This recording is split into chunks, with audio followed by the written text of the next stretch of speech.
ጤና ይስጥልን።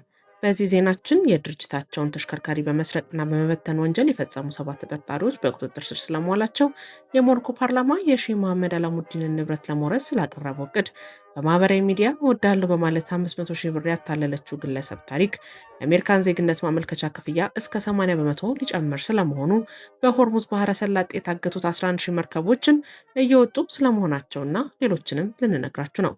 አብራችሁን ቆዩ። ላይክ፣ ሼር፣ ሰብስክራይብ አይረሳ።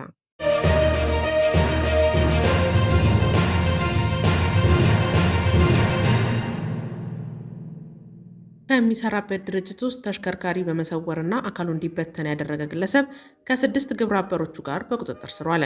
አበራ መረሳ የተባሉ ተጠርጣሪ ወንጀሉን የፈጸመው ሰኔ 5 ቀን 2018 ዓ.ም በአሽከርካሪነት ተቀጥሮ ከሚሰራበት ቦሌ ክፍለ ከተማ ወረዳ 3 ልዩ ቦታው ስቴዲየም አካባቢ ከሚገኝ አንድ የኮንስትራክሽን ድርጅት ነው። ተጠርጣሪው ወንደሰን አባተ፣ ሶይብ ሙኒር፣ ክንዱ ደጉ፣ ስንታየው ተመስገን፣ ብሩክ ግርማ፣ ባህሉ ሲሳይ ከተባሉ አባሪዎቹ ጋር በመመሳጠር ግምቱ 18 ሚሊዮን ብር የሚያወጣ ሃይሉክስ ፒክአፕ ተሽከርካሪን ከድርጅቱ ይዞ በመውጣት ከአንድ ግለሰብ ጋር በ600 ሺህ ብር ለመሸጥ ተስማምቷል። ግለሰቡ ቀደም ብሎ የሽያጩን ቀብድ 110 ሺህ ብር በመቀበልና ከግብረ አበሮቹ ጋር በመሆን አዳማ ከተማ ላይ የተሽከርካሪውን አካል በመነቃቀልና በመበታተን በአንድ መጋዘን ውስጥ አስቀምጧል። የወንጀል ድርጊቱ ሲያጣራ የነበረው በቦሌ ክፍለ ከተማ ፖሊስ ዋና መምሪያ የአዲስ አበባ ስቴዲየም አካባቢ ፖሊስ መምሪያ ሲሆን ሰኔ 15 ቀን 2018 ዓ.ም ከሀገር መከላከያ፣ ከብሔራዊ መረጃና ደህንነት እንዲሁም ከአዳማ ከተማ ፖሊስ ጋር በመቀናጀት በወንጀሉ ተሳታፊ የሆኑ በአጠቃላይ 7 ተጠርጣሪዎችን ከነ ኤግዚቢቱ በቁጥጥር ስር ሊያውሉ ችሏል። የመንግስትና የግል ድርጅት ሰራተኞችን ሲቀጥሩ የሰራተኞቻቸውን ማንነት የሚገልጽ አስፈላጊ ሰነዶችን አሟልተው መሆን እንዳለበት የአዲስ አበባ ፖሊስ ኮሚሽን ዋና ጠቅላይ መምሪያ መልእክቱን አስተላልፏል። የሞሮኮ ፓርላማ የሼህ አላሙዲን ንብረትን ለመውረስ የቀረበውን ምክረ ሀሳብ ውድቅ አደረገ። የሞሮኮ ፓርላማ ሰሞኑን ባደረገው ስብሰባ የሼህ መሐመድ አላሙዲን ንብረት የሆነውን ሳሚር ነዳጅ ማጣሪያ እንዲወረስ የቀረበውን ረቂቅ ሕግ ውድቅ ማድረጉ ተገልጿል። ይህ በሞሮኮ የሚገኘው የነዳጅ ማጣሪያ በትውልደ ኢትዮጵያዊ ሼህ መሐመድ አላሙዲን ባለቤትነት ለበርካታ ዓመታት ሲተዳደር የቆየ ነው። ነዳጅ ማጣሪያው የአላሙዲን ንብረት በሆነው ኮርል ሆልዲንግ ስር ለአውሮፓውያን አቆጣጠር ከ1997 እስከ 2016 ሲንቀሳቀስ የቆየ ሲሆን ድርጅቱ ያጋጠመውን የ4 ቢሊዮን ዶላር ኪሳራ ተከትሎ ላለፉት 10 ዓመታት ለመዘጋት ተገዷል። ኪሳራውን በተመለከተ አላሙዲን በዓለም አቀፍ ፍርድ ቤት ይግባኝ አቅርበው እየታየላቸው ይገኛል። ሞሮኮ ፓርላማ ሰሞኑን የቀረበው ምክረ ሀሳብ ይህንን ነዳጅ ማጣሪያ መንግስት እንዲወርሰው የሚጠይቅ መሆኑን ቢሊዮነርስ አፍሪካ ዘግቧል።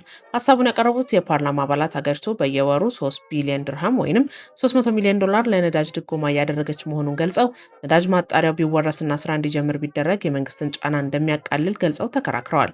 የሆርሙዝ ሰርጥ መዘጋቱን ተከትሎ መንግስት የሚያወጣው ድጎማ እያደገ መሄዱ ማስረዳታቸውም ዘገባው አስረድቷል።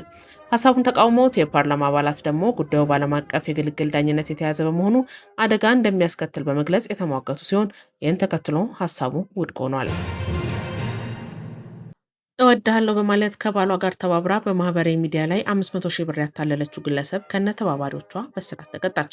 የወንጀል ድርጊቱ የተፈጸመው በሸገር ከተማ አስተዳደር በመልካኖኖ ክፍለ ከተማ ውስጥ ነው። የክፍለ ከተማ ፖሊስ እንደተናገረው ተከሳሾቹ ራሄል ቦሩ፣ ዋቢ ሰለሞን እና አብዲ ሰለሞን የሚባሉ ናቸው። ሁንዴሳ ነዳ የተባለ ሀሰተኛ የማህበራዊ ሚዲያ በመክፈት በጋራ የባንክ አካውንት መስርተዋል። በዚህም ሀሰተኛ የማህበራዊ ሚዲያ አንደኛ ተከሳሽ ራሄል ቦሩ የግል ተበዳይን ተዋውቃ ኑሮዋን በውጭ ሀገር በማስመሰል ካግባባች በኋላ ትውውቋን ታጠናክራለች። ራሄል ለግል ተበዳይ ቤተሰቦችን ካነጋገርኳቸው 6 ወራት አለፈ፣ እስቲ ደውልና ጤንነታቸውን አረጋግጥልኝ በማለት የባለቤቷና የሁለተኛ ተከሳሽ ዋቢ ሰለሞን ስልክ ትሰጣለች። የግል ተበዳይም የተሰጠውን ስልክ በመቀበል ሲደውል እናቷ በከፍተኛ ሁኔታ ታመው ሆስፒታል መግባታቸውን በሀዘኔታ ይገልጽለታል። የግል ተበዳይ ለአንደኛ ተከሳሽ መልእክት ሲያስተላልፍ ተከሳሿ ነገ እልክልሃለሁ በማለት በሁለተኛ ተከሳሽና በባለቤቷ አካውንት በተከታታይ ቀናት 500 ሺህ ብር እንዲገባ አድርጋለች። አንደኛዋ ተከሳሽ ከባለቤቷና ከሶስተኛ ተከሳሽ ጋር በመሆን ይህንን የማታለልና የማጭበርበር ወንጀል የምትፈጽመው የግል ተበዳይን በሚያማልልና በሚያግባባ መልኩ በመጠቀም በፍቅር መልክ በማሳመን እንደሆነ የገለጹት ኃላፊዋ የግል ተበዳይ መታለሉንና መጭበርበሩን በመረዳቱ ጉዳዩን ለመልካኖኖ ክፍለ ከተማ በማመልከቱ ፖሊስ ባደረገው ክትትል 3ቱንም ተጠርጣሪዎች በቁጥጥር ስር አውሏል። ፖሊስ የምርመራ መዝገቡን አጠናቆ ለአቃቢ ሕግ ልኳል። አቃቢ ሕግም ከፖሊስ የቀረበውን የምርመራ መዝገብ ተመልክቶ በወንጀል ውጤት የተገኘ ገንዘብና ንብረትን ሕጋዊ የማድረግ ተግባርን፣ ሕገወጦችን በገንዘብ የመደገፍ ድርጊትን ለመከላከል የወጣውን ሕግ በመጥቀስ ክስ መስርቷል። ክሱን የተመለከተው የመልካኖኖ ክፍለ ከተማ ፍርድ ቤት ሰኔ 8 ቀን 2018 ዓ.ም በዋለው ችሎት አንደኛ ተከሳሽ ራሄል ቦሩ በ10 ዓመት ከ5 ወር እስራት በ23 ሺህ ብር መቀጮ፣ ሁለተኛ ተከሳሽ ዋቢ ሰለሞን በ11 ዓመት ከ3 ወራት እስራት እና በ25 ሺህ ብር መቀጮ፣ ሶስተኛ ተከሳሽ አብዲ ሰለሞን በ8 ዓመት እስራት እና በ20 ሺህ ብር መቀጮ እንዲቀጡ መወሰኑን ዳቡ ጆርናል ዘግቧል። አሜሪካ ዜግነት ማመልከቻ ክፍያን እስከ 80 በመቶ ለማሳደግ ሀሳብ አቀረበ።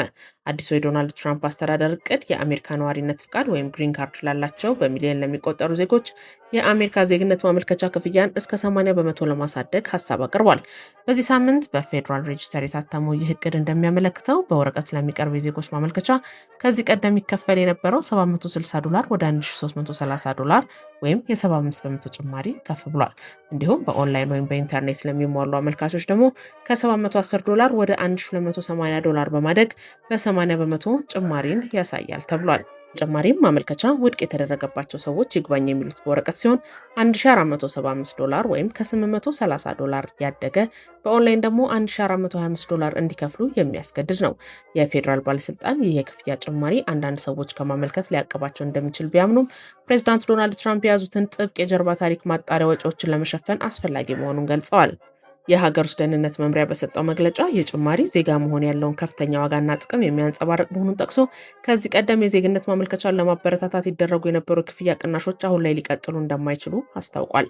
አዲሱ መመሪያ ዝቅተኛ ገቢ ላላቸው አመልካቾች ይደረግ የነበረውን የነጻ ክፍያ የሚያስቀር ሲሆን በወታደራዊ አገልግሎት በኩል ዜግነት ለሚጠይቁ ሰዎች ብቻ ነጻ ዕድሉ ይቀጥላል።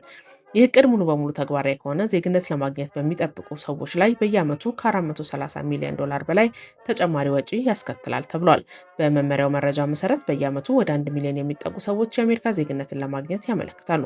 በአሜሪካ የኢሚግሬሽን ካውንስል ከፍተኛ ተመራማሪ የሆኑት አሮን ራይክሊን ሜልኒክ ይህንን አሰራር አጥብቀው ተችተዋል። የክፍያ ጭማሪው ቋሚ የነዋሪነት ፍቃድ ያላቸው ሰዎች ሙሉ ዜግነት እንዳያወጡ ለማስቆም ያለመ መሆኑን በማህበራዊ ሚዲያ ገጻቸው ላይ ጠቅሰው የአሜሪካ መንግስት ከዚህ ቀደም ብዙ ሰዎችን ለማበረታታት ሲል ክፍያውን ዝቅ አድርጎ የቆየበት አሰራር አሁን ላይ መቀየሩንም አብረው ገልጸዋል። የሀገር ውስጥ ደህንነት መምሪያው በእቅዱ ላይ እስከ ነሐሴ 24 ድረስ የህዝብ አስተያየቶችን የሚቀበል ሲሆን የሚሰጡት ግብረ መልሶች ላይ ተመስርቶ ሀሳቡን ሊያሻሽለው ወይም ሊሰርዘው ይችላል ተብሎ ይጠበቃል። የትራምፕ አስተዳደር ከዚህ ቀደም በአሜሪካ በህገወጥ መንገድ ሲኖሩ የተገኙ ስደተኞችን ለማሰርና ለማባረር የሚወጣውን ወጪ ለመሸፈን በሚል $18,000 የሚደርስ ቅጣት ለመጣል ማቀዱ ይታወሳል። የተባበሩት መንግስታት በሆርሙዝ ባህረ ሰላጤ የታገቱ 11,000 መርከበኞችን የማስወጣት ስራ ጀምሯል። የተባበሩት መንግስታት ድርጅት የዓለም አቀፉ የባህር ላይ ድርጅት በአሜሪካና በኢራን መካከል የተደረሰውን ስምምነት ተከትሎ በሆርሙዝ ሰርጥ ተዘግተው የቆዩ ከ11,000 በላይ መርከበኞችን የማስወጣት ተግባር መጀመሩን አስታውቋል። የነፍስ አድን ስራው የተጀመረው አሜሪካና እስራኤል በኢራን ላይ የከፈቱትን ጦርነት ለማቆም ዋሽንግተንና ቴህራን የመግባቢያ ስምምነት መፈራረማቸውን ተከትሎ ነው ይላል የአልጀዚራ ዘገባ። የዓለም አቀፉ የባህር ላይ ድርጅት አይሞ ዋና ጸሐፊ አርሴኖ ዶሜንጌዝ በሰጡት መግለጫ ይህ መጠነ ሰፊ የማስለቀቅ ተግባር ከኢራን፣ ከኦማን፣ ከቀጠናው የባህር ዳርቻ ሀገራት፣ ከዩናይትድ ስቴትስ እና ከዓለም አቀፍ የባህር ትራንስፖርት ተቋማት ጋር በቅርብ ትብብር የሚከናወን ነው። በቀጠናው የነበረው ወታደራዊ ውጥረት ምክንያት በሺዎች የሚቆጠሩ መርከበኞች፣ የንግድ መርከቦች ለከፍተኛ አደጋ ተጋልጠው በባህረ ሰላጤ ውስጥ ተዘግተው መቆየታቸው ይታወሳል። ድርጅቱ መርከበኞቹ በሰላም ወደ ሀገራቸው ለመመለስ አስፈላጊውን ዝግጅት መጠናቀቁንም አክሎ ገልጿል። ፑቲን ከዩክሬን ጋር እደራደራለሁ አሉ። የሩሲያው ፕሬዝዳንት ቭላዲሚር ፑቲን ሀገራቸው ከዩክሬን ጋር የሚያደርገውን የሰላም ድርድር ለመቀጠል ፈቃደኛ መሆኗን ገልጸዋል። አንቱ ድርድሩ ሊደረግ የሚችለው ቀደም ሲል በኢስታንቡል ቱርክና በአላስካ አንኮሬጅ በተደረሱ ስምምነቶች እንዲሁም በመሬት ላይ ባለው ነባራዊ ሁኔታ ላይ በመመስረት እንደሆነም አስታውቋል። ፑቲን ይህንን የገለጹት ከሀገራቸው የመንግስት ባለስልጣናት ጋር ባደረጉት ስብሰባ ላይ ሲሆን ከዚህ ቀደም ተጀምሮ የነበረው የሰላም ንግግር የተቋረጠው በዩክሬን ውሳኔ መሆኑን በድጋሚ አንስተዋል። ሩሲያ ከዩክሬን ጋር ለሰላም ንግግር ዝግጁ ናት። ይህ መሆኑ የሚችለው ግን በኢስታንቡል በተደረሱ ስምምነቶች፣ በአንኮሬጅ በተወያዩባቸው ዘርዘር ጉዳዮችና ከሁሉም በላይ ደግሞ በልዩ ወታደራዊ ዘመቻው ቀጠና ውስጥ በመሬት ላይ ባለው ተጨባጭ እውነታ ላይ ተመስርቶ ነው ሲሉ ፑቲን ተናግረዋል። በፈረንጆቹ በ2022 በቱርክ ኢስታንቡል ከተማ ተጀምሮ የነበረው ድርድር ዩክሬን የኔቶ አባል በመሆን እቅዷን እንድትተውና የጦር ኃይሏን መጠን እንድትቀንስ በምላሹም የደህንነት ዋስትና እንድታገኝ የሚያስችል ረቂቅ ስምምነት ይዞ የነበረ ቢሆንም ሳይሳካ መቅረቱ ይታወሳል። በሌላ በኩል የአንኮሬጅ ውይይት ተብሎ የተጠቀሰው በሩሲያና አሜሪካ መካከል የተደረጉና ሞስኮ በቁጥጥሯ ስር ስላደረገቻቸው ግዛቶች እውቅና የሚመለከቱ የሰላም እቅድ ውይይቶችን ፍንጭ የያዘ ነው።